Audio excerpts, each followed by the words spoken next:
انت بتفتح موبايلك تلاقي فيديو بيقولك ان البلد بتنهار، وفيديو تاني مثلا بيقولك ان الجيش فاسد، وتالت بيقولك ان مفيش امل، فتصدق ليه؟ عشان هو بيقول اللي نفسك تسمعه، ولا علشان صوت الغضب اسهل من صوت العقل؟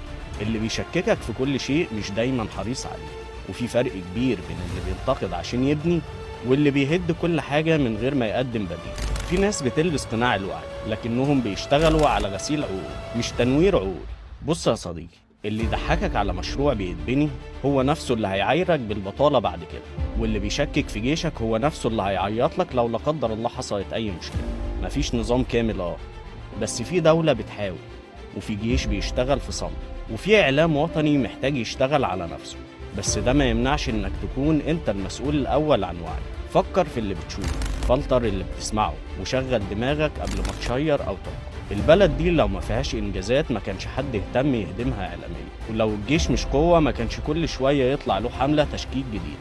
أنا مش بقولك ما تنتقدش، انتقد واتكلم وشارك رأيك، بس اعرف الأول أنت بتفكر ولا حد بيحركك. قولي إيه مصدر وعي؟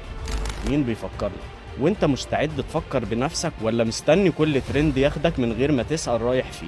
اكتب لي رأيك في الكومنتات وشير الحلقة دي لو شايف إنها تستحق. وما تنساش، في زمن الكذب العالي اللي بيفكر بصوت هادي بيبقى هو لسان الحال.